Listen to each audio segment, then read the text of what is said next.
Sure. And V or Viola, do one of you two want to screen share the presentation? I can do it.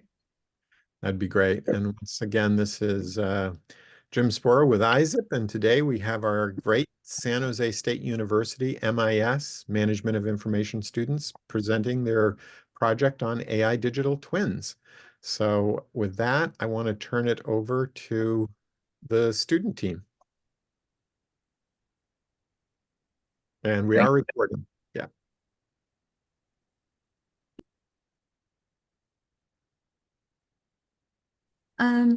So for an overview of the I'm sorry, but let's all introduce ourselves first. My name is V Nguyen. Viola Xiao. I'm Vincent Lee. We also have all the teammates on our team, but that is Bradford Lee, Victor Lin, and Nikhil Bhatia. But Nikhil, unfortunately, he's in hospital today, so we gonna have to start without him today. But yeah, is so let's go over the overview of the project. Vincent, do you want to start on this? Yeah, sure. So the overview is that Jim wanted us to investigate a new technology to hopefully enhance the productivity of ISSIP. And we want to help you guys understand this new technology by doing the experimentation for you and by publishing a white paper and a case study in order to see how this can be used. So the project focuses on, the societal impact and the implications of digital AI twins and the use cases across several different industries, as well as the potential economic benefits. And that's our org chart. You can go to the next slide.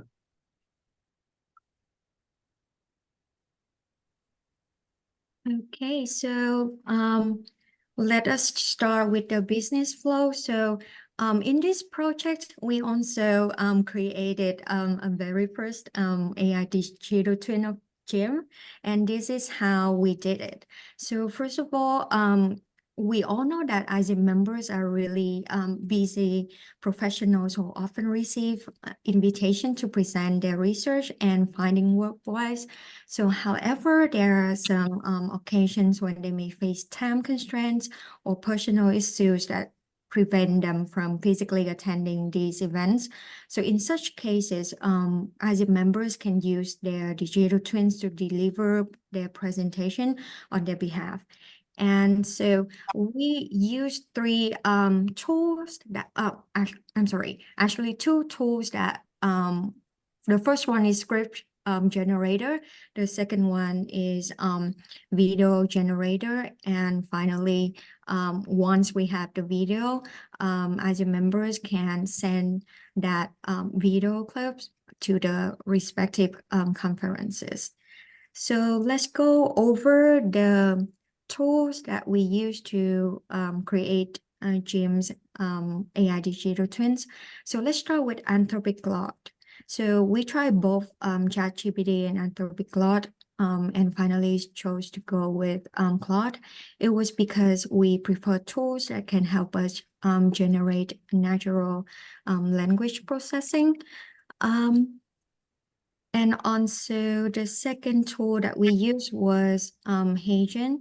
So Hagen allows us to create a lifelike talking avatars.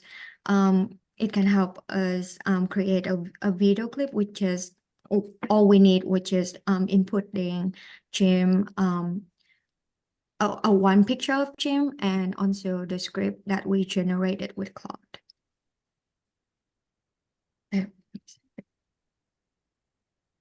Okay, next up we would have Viola. Okay, V, could you click on the clip? So first, we have a message from Jim, our sponsor. He wanted to talk a little bit about just The topic. audio is not coming through for the video. Yeah, I think, Michelle, you would have to make me host for me to turn on the audio. I don't know if you can do that or not. I don't think co-host has the capability, or you could turn on the audio. It would be under the three dots more. There's a way to turn on the audio, share sound. I don't know if Michelle, can you hear me, Michelle? Sorry, I'm muted. I did make you host, We Jim. stand at the precipice. Oh, there we go. Good. Yep. Okay, go ahead. I think we can hear you now.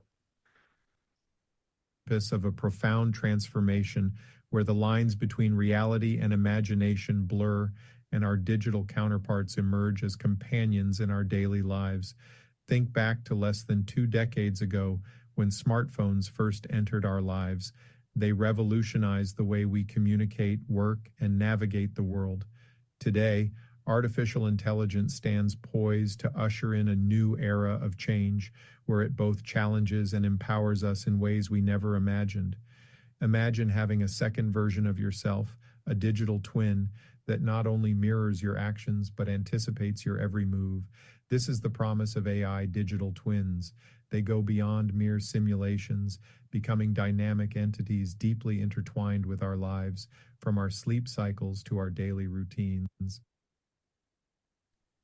Okay, so that was a message from Jim, but not really, because nothing that you heard or saw just now was real. It was all AI generated. So how did we get to this creation of Jim? We'll start with HeyGen, which is the platform to create the AI digital twin. We first asked Jim to submit a 2 to 5 minute video of him just speaking with these following guidelines from HeyGen. And we also just created a digital AI twin of him from that video. Next, for the script, we took an article that Jim wrote himself, actually, about the topic of digital AI twins. And then we fed that through the Claude AI chatbot and asked it to generate a script as if he was giving a speech on this topic, and also asked it to generate 3 possible questions and answers that an audience might have. And then we took that into HeyGen again, and we inputted the script there on the left side that you can see there.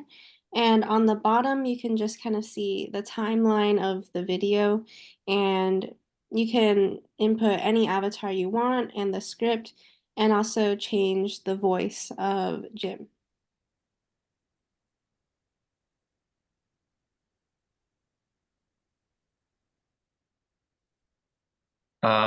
This slide is pretty much like the overall breakdown of how we approach this project, but it's a little granular, so we don't have to get too into it, and I think we can skip this slide. But next, I'd like to talk about the risk management. So obviously, with this kind of technology, there's a lot of really cool applications, but those also come with risks. So the first and most important risk is impersonation. Obviously, we don't want people creating deep fakes of each other and doing malicious things with AI clones of them. So there's a lot of mitigation for this risk. HeyGen has AI reviewed video consent, and actually me and Viola were trying to hack this because we were trying to get Jim to film a consent, but we didn't want to make him come all the way out in person. So we tried various methods, like having him FaceTime over the phone and trying to get the video consent to be done that way, or even like trying to do it ourselves or something. Every single time it would reject us, knowing that Jim wasn't actually there in person giving the consent.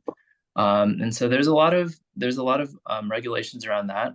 But as for the other risks, there's also misrepresentation. So maybe the person actually does give their consent, but then you use the clone to spread messages that they don't necessarily agree with. There's still that risk, and that will just require extra communication with the client.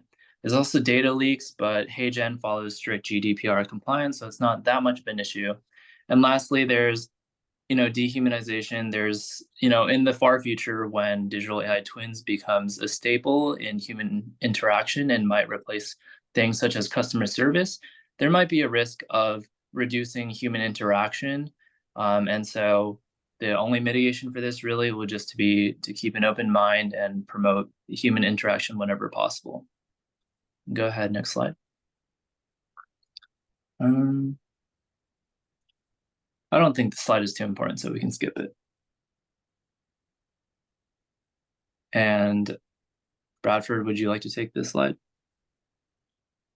Absolutely. We would like to extend our sincere appreciation to our sponsor, Jim, for his invaluable guidance and unwavering support throughout the duration of this project. His expertise and encouragement have been instrumental in our team's success, and we are deeply grateful for the opportunity to learn from him and ISSIP.